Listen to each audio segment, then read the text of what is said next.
Quais são as condições para que uma criança tenha o melhor desenvolvimento cognitivo e emocional? Nesse vídeo de hoje eu vou tratar a respeito de diversas dicas que eu posso te dar como educador e também como pai de 3 filhos.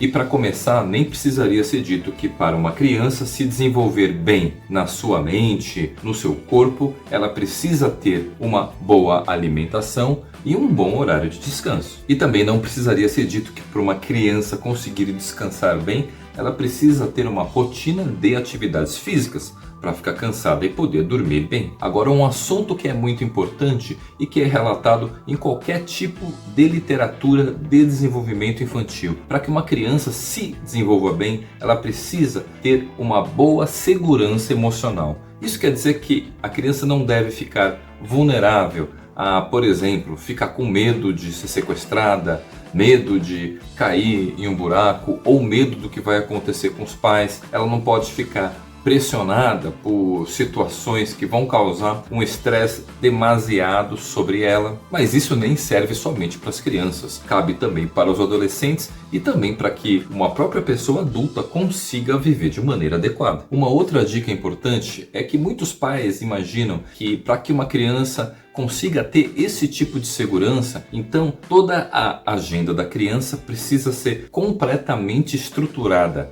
a ponto da criança ter total clareza do que ela vai estudar, quanto tempo ela vai precisar se dedicar para esse estudo. Então os pais acabam colocando sobre a criança uma pressão muito grande ao colocá-la para fazer diversos cursos ou mesmo numa escola em que ela vai ter uma bateria de aulas e atividades. Mas isso pode acabar, ao invés de ajudando, também sobrecarregando a criança com estresse. Por isso que é importante conseguir balancear atividades que sejam rotineiras para que a criança tenha um bom desenvolvimento e segurança, como também que ela tenha momentos de atividades criativas, em que ela vai poder fazer um desenho livre, vai poder mexer com artes, pintura de todos os tipos, ou mesmo vai poder pegar brinquedos e jogar da maneira que ela quiser e simplesmente poder explorar espaços e situações com outras crianças, com adultos, com as pessoas que ela quiser interagir. Uma outra coisa que não poderia faltar é que essa criança precisa estar sujeita a oportunidades de aprendizagem. Por isso que é importante preparar o espaço para que a criança se desenvolva bem.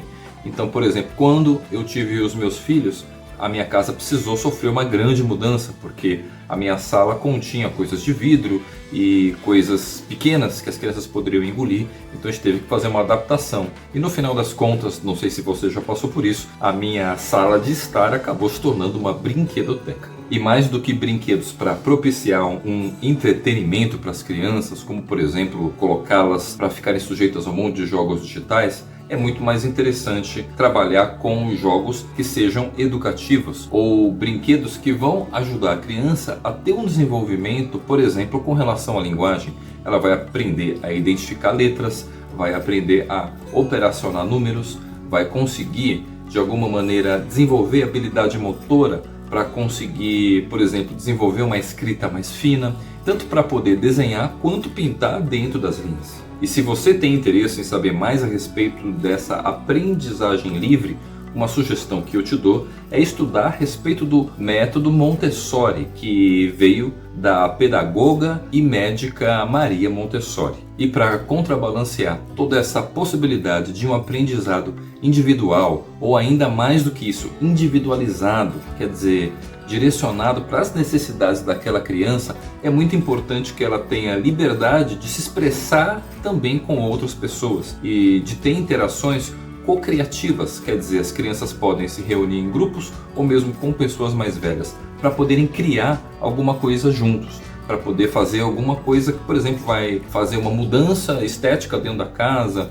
ou vão brincar de pintar uma parede, ou mesmo de, sei lá, sujar todo o chão, fazer alguma coisa que pode ser que dê trabalho para arrumar, mas que a criança vai conseguir ter uma boa experiência junto com os seus pares, para que então ela consiga ter boas memórias afetivas. E com isso espero que tenha ficado muito claro que para que esse desenvolvimento infantil aconteça, a criança precisa estar dentro de uma condição em que ela não vai se sentir nem oprimida, nem estressada por diversas atividades. Por exemplo, está atrasada para fazer não sei o que lá, mas a entrega da atividade já tinha que ser feita. E como resumo, poderíamos dizer que para a criança atingir um bom desenvolvimento cognitivo e emocional, ela precisa simplesmente ter a oportunidade de ser feliz. Isso porque crianças felizes não vão querer ficar brigando com os colegas, não vão ficar desrespeitando os pais. Crianças felizes não vão querer pegar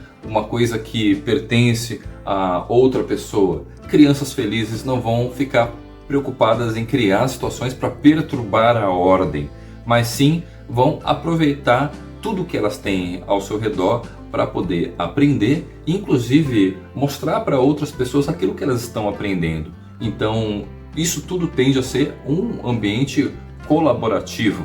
Por isso que precisamos cuidar, no final das contas, de fazer com que as nossas crianças sejam felizes em todas as possibilidades de aprendizagem que elas têm. Claro que isso também deixa claro que a escola não é o melhor lugar para que isso aconteça, uma vez que a criança se sente obrigada a ir todos os dias da semana para a escola.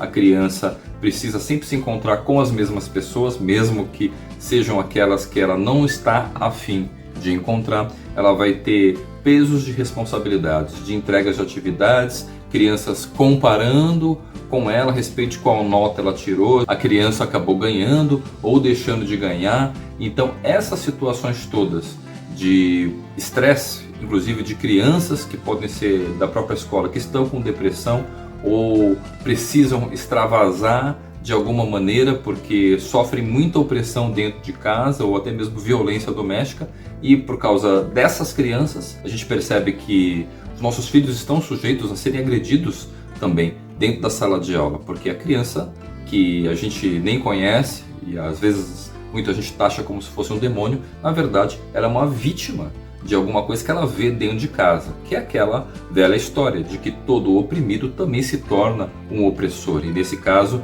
temos muitos opressorizinhos dentro das salas de aula, que muitas vezes a gente encontra 30 estudantes, 30 crianças ali interagindo entre si num espaço confinado, em que elas não têm muita liberdade para escolher que tipo de atividade vão fazer, nem às vezes o que vão comer, com quem vão brincar e quem que vai poder ensinar elas. Se elas vão poder aprender sozinhas ou vai ter que ser algo coletivo. E se você tem alguma dúvida sobre como essa educação mais livre, mais libertária poderia acontecer, eu sugiro que você estude a respeito da educação domiciliar, que além de trazer maiores resultados do que aqueles que são propiciados pelas escolas, inclusive com aquilo que se diz respeito às questões relacionadas com socialização. Então estude mais a respeito do que muita gente chama de homeschooling ou ainda unschooling. Se você gostaria de saber mais a respeito desse assunto de educação domiciliar, então dá uma olhadinha